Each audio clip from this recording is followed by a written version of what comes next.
ബ്രഹ്മദത്തിൻ്റെ കാര്യത്തിൽ പിന്നെ പഴയ തന്ത്രി കണ്ഠര് രാജീവർ തന്ന കത്ത് നമ്മൾ പരിശോധിച്ചു. വീണ്ടും അതിനകത്തൊരു അന്തിമ തീരുമാനം ബോർഡ് എടുക്കുന്നതിന് മുമ്പ് 27-ാം തീയതി കോടതിയിൽ വീണ്ടും പറയണത്. അതുകൊണ്ട് 26-ാം തീയതി അത് തീരുമാനിക്കും. എന്നാൽ അതിന് മുൻപ് ഒരു 3 തലമുതിർന്ന തന്ത്രിമാരുടെ ഒരു ചെറിയൊരു സമിതി രൂപീകരിച്ചിട്ടുണ്ടെന്ന്.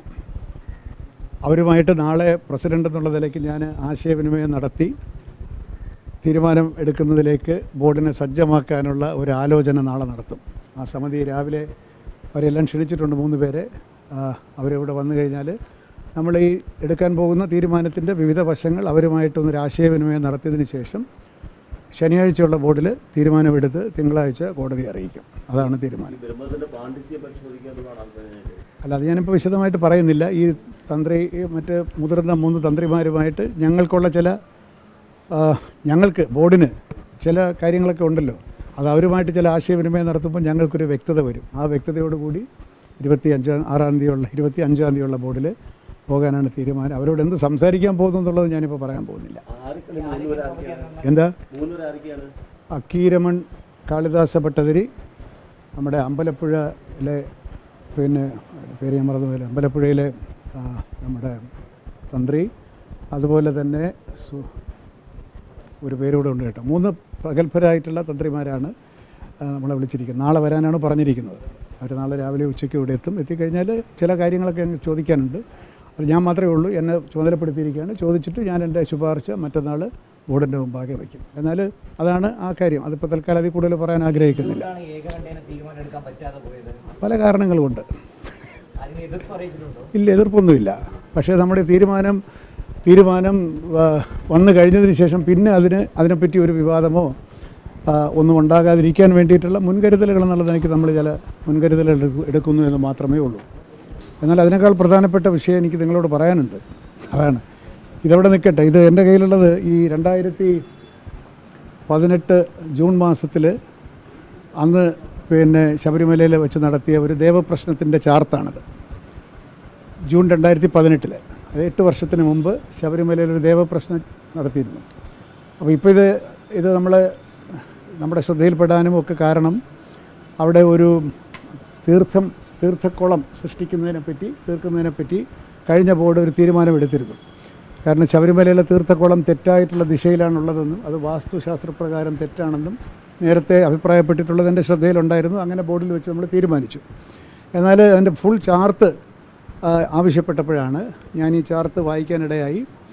ഇന്നത് ബോർഡിൽ വെച്ചിട്ട് ഇതിനകത്ത് 2018 നടന്ന ഈ ദേവപ്രശ്നത്തിൽ പത്മനാഭ ശർമ്മ എന്ന് പറയുന്ന വളരെ പ്രഗത്ഭനായിട്ടുള്ള അദ്ദേഹമാണിത് ദേവപ്രശ്നം നടത്തിയത്. വളരെ നീണ്ടുനിന്ന സമഗ്രമായിട്ടുള്ളൊരു ദേവപ്രശ്നത്തിൽ ഒരുപാട് പരിഹാരങ്ങൾ പറഞ്ഞിട്ടുണ്ടായിരുന്നു. ഒരുപാട് പരിഹാരങ്ങളും പ്രായശ്ചിത്ത പൂജകളും ഒക്കെ പറഞ്ഞിട്ടുണ്ട്. അത് എന്ന് പറഞ്ഞാൽ ഒരു 10, 40, 50 ക്ഷേത്രങ്ങളിൽ നടത്തേണ്ടതായിട്ടുള്ള പരിഹാരക്രിയകളാണ് പറഞ്ഞിരിക്കുന്നത്. ഇത് വിശ്വാസത്തിൻ്റെ പ്രശ്നമാണ്. ഈ പരിഹാരക്രിയകളിൽ ഒന്നും തന്നെ ചെയ്തിട്ടില്ല. ഗുരുവായൂരൊരു പാൽപ്പായസം നടത്തുക മാത്രമാണ് ഇതിനു മുമ്പ് ആകെ ചെയ്തത്. ഈ പറയുന്ന 10, 40 വളരെ പ്രധാനപ്പെട്ട പരിഹാര പൂജകൾ, പ്രായശ്ചിത്ത പൂജകൾ ഇതിനകത്ത് നിർദ്ദേശിച്ച പ്രകാരം എല്ലാം ചെയ്യണമെന്ന് ഇന്നത്തെ ബോർഡിൻ്റെ ആദ്യത്തെ തീരുമാനം അതാണ്. അതിനുവേണ്ടി നമ്മളെ ഇപ്പോഴത്തെ പുതിയ എക്സിക്യൂട്ടീവ് ഓഫീസർ, ശബരിമലത്തെ എക്സിക്യൂട്ടീവ് ഓഫീസർ ശ്രീ ശാന്തകുമാറിനെ പ്രത്യേകമായി ചുമതലപ്പെടുത്തി. അതിനുവേണ്ടി 5 ലക്ഷം രൂപ, ഈ പൂജകൾക്ക് മാത്രമായി 5 ലക്ഷം രൂപയും അദ്ദേഹത്തിന് അനുവദിച്ചിട്ടുണ്ട്.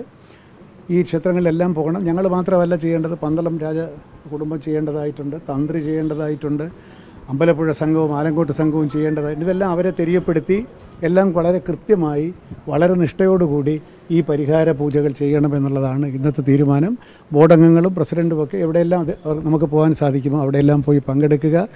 എല്ലാം ഭംഗിയാക്കി തരാനും എന്തെങ്കിലുമൊക്കെ അപരാധങ്ങൾ അറിഞ്ഞോ അറിയാതെയൊക്കെ നടന്നിട്ടുണ്ടെങ്കിൽ അതിന് പ്രായശ്ചിത്തവും പരിഹാരവും അനുഗ്രഹവും തേടി ഉള്ള ഒരു തീരുമാനമാണ് ഇന്നത്തെ ബോർഡിൻ്റെ ഏറ്റവും പ്രധാന തീരുമാനം. എനിക്ക് തോന്നുന്നു ഇതോടുകൂടി തിരുവിതാംകൂർ ദേവസ്വം ബോർഡിൻ്റെ സുവർണ്ണകാലം ആരംഭിക്കുകയാണെന്നാണ് എൻ്റെ വിശ്വാസം. ഇല്ല, അതുകൊണ്ടാണ് ഞാൻ പറയുന്നത് സുവർണ്ണകാലം എന്ന് പറഞ്ഞാൽ ഇനി അത്തരത്തിലൊന്നും ഉണ്ടാകാൻ പാടില്ലല്ലോ. ഇല്ലില്ല, ആദ്യമായിട്ടാണ് ഇതിനെപ്പറ്റി ഒരു ചിന്ത, ഇതിനെപ്പറ്റി ഒരു ചർച്ച ഉണ്ടാകുന്നതും ഒരു തീരുമാനമെടുക്കുന്നതും ആദ്യമായിട്ടാണ്. ചാർത്ത് മാത്രമേ ഉള്ളൂ, ചാർത്ത് മാത്രമേ ഉള്ളൂ. ഇതനുസരിച്ചിട്ട് ഓരോന്നും ഞങ്ങൾ ചെയ്യാൻ ബാധ്യസ്ഥരാണ്, ചെയ്യും. ഇത് കാളിദാസ ഭട്ടതിരി, ഞാനത് പിന്നെ അമ്പലപ്പുഴ പിന്നെ തന്ത്രി, വേറൊരു പേര് എനിക്ക് പരിചയമില്ലാത്തൊരു പേര് കണ്ടു, അദ്ദേഹം 3 പേര് വരും. അവർ അത് പിന്നെ രാവിലെ വരുന്ന പറഞ്ഞിരിക്കുന്നത്, രാവിലെ വരാനാണ് ആവശ്യപ്പെട്ടിട്ടുള്ളത്. പിന്നെ അവരുടെ സൗകര്യം പോലെ നാളെ എപ്പോഴെങ്കിലും, ഞാൻ ഇവിടെ തന്നെ ഉണ്ട് നാളെ. 3 പേരും വരും. അപ്പോൾ അതുകൊണ്ട് ഈ ദേവപ്രശ്ന ചാർത്തിന്മേലുള്ള പരിഹാരത്തിലാണ് ഇപ്പോൾ ഞങ്ങളുടെ വലിയൊരു ആശ്വാസം ഇരിക്കുന്നത്. അതോടുകൂടി ഒരുപാട് ക്ഷേത്രങ്ങൾ, ഗുരുവായൂർ മുതൽ മൂകാംബിക വരെ ഉണ്ട് എന്ന് പറഞ്ഞുകൂടാ. ഇതൊക്കെ ദേവൻ്റെ ചില അപ്രിയങ്ങൾ, ചില ആചാര ലോപങ്ങൾ, തെറ്റായിട്ടുള്ള ചില പ്രവൃത്തികളൊക്കെ ഉണ്ടല്ലോ. ഇതെല്ലാം നമുക്ക് അറിഞ്ഞുകൂടാത്ത തലത്തിലാണല്ലോ ഇതിൻ്റെയൊക്കെ റിയാക്ഷൻസ് വരുന്നത്. അതെ, ഇപ്പോൾ കലങ്ങി കിടക്കുകയാണ്, തെളിയും. ഞാനതിനെപ്പറ്റി ഒന്നും പറയാൻ ആഗ്രഹിക്കുന്നില്ല. ഞാനൊരു വിശ്വാസിയാണ്, അതുകൊണ്ട് ഞാനിതിലൊക്കെ വിശ്വസിക്കുന്നുണ്ട്.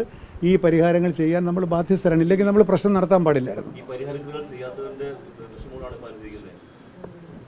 ഇതൊക്കെ വിശ്വാസമാണ്. പരിഹാരക്രിയകൾ ചെയ്യണം. നമ്മൾ ഒരു ക്ഷേത്രത്തിൽ പൂജ നടത്തുമ്പോൾ അതിന് എന്തെങ്കിലും അനുകൂലമായ ഫലമുണ്ടാകുമെന്ന് വിശ്വസിക്കാമെങ്കിൽ ആ പൂജയിൽ എന്തെങ്കിലുമൊക്കെ ലോപമുണ്ടെങ്കിൽ അനുകൂലമല്ലാത്ത ഫലവും ഉണ്ടാകാമല്ലോ. അത് പ്യുവർ ലോജിക്കല്ലേ. അതുകൊണ്ട് ഇത് വിശ്വാസത്തിൻ്റെ ഒരു വിഷയമാണ്. അത് ദേവസ്വം ബോർഡ് ഇത്തരത്തിലുള്ള വിശ്വാസങ്ങൾ സംരക്ഷിക്കാൻ ബാധ്യസ്ഥമാണ്.